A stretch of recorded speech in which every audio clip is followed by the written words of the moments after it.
Hello, and thank you for stopping by again. My name is Miss Vega, and this is Miss Vega Says What. So hopefully you had some time to digest my very rudimentary trajectory bridge, which I often call also the puberty bridge, and I think I have a video about that. If it does seem rudimentary to you, I do want to explain it in a way that I know will resonate with adults, but I do want to give the disclaimer that I actually hate this example, but I know that it makes sense to adults in this way. So the example I want to give about accessing choice and about listening to yourself when it comes to making a choice is this. In the video where I explain the trajectory bridge, I use the example of the self being a baby and the self being an adult, right? So you can use this to determine your own choices if you are a person who has ever tried to lose weight or become more healthy and fit. And the way that would work would be like this. It wouldn't be like food versus food, but it would be a type of self versus a type of self. So this would be unfit you, and this would be healthy and fit you.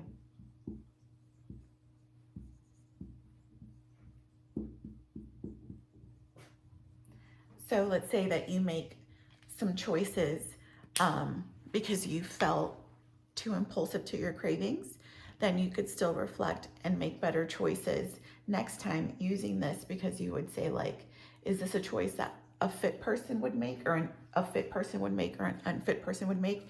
And it would start influencing your choices and habits in a healthy lifestyle. So this is the same concept and the same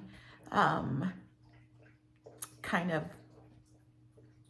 thought process that I implement to explain choices to children.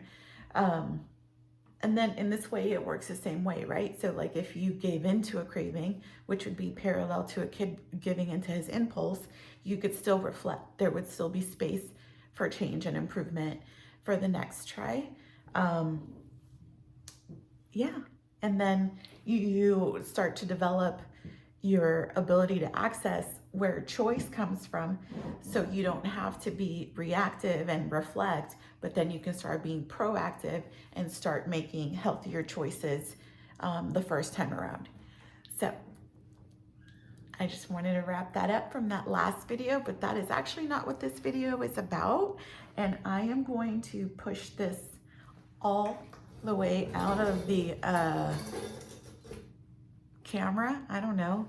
And actually, this video is about respect and what I call the respect disconnect.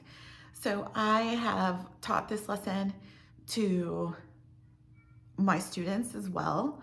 And I've actually noticed that it really seems to almost like soothe them when I tell them these things, what I'm going to discuss.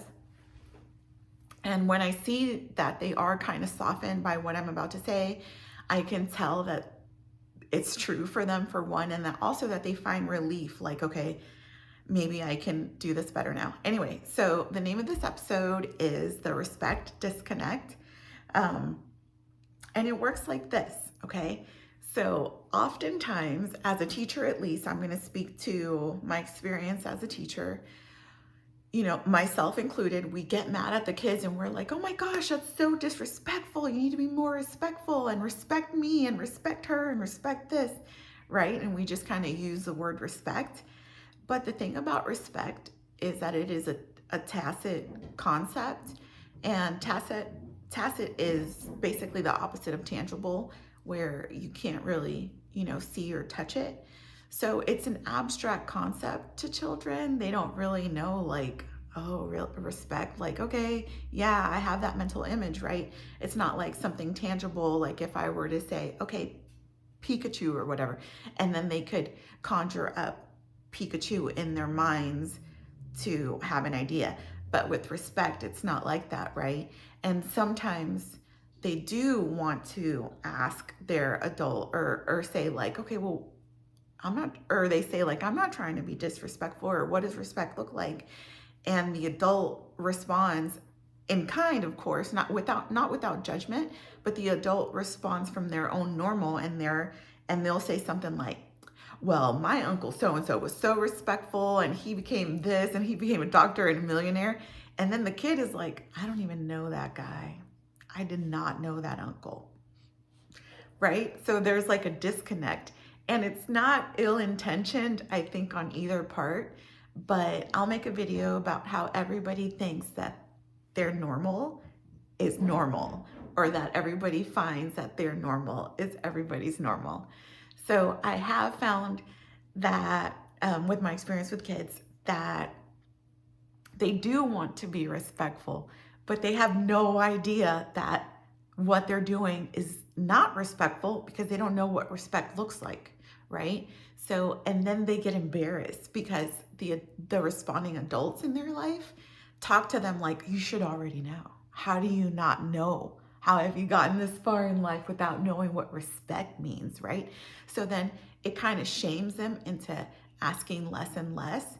So there's a disconnect, right? The adult assumes the kid knows what respect is, when really the adult probably couldn't describe respect in concrete terms.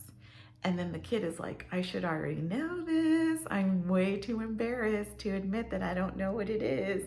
So I'm just gonna keep being me and hopefully somebody accepts me, right? So there's a disconnect, and there's no ill will.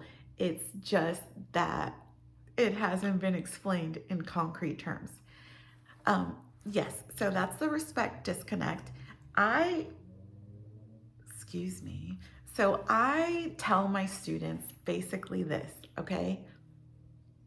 It can be a little bit of an abstract concept, but I just tell them, match the person's energy. And like, it's 2022 right now.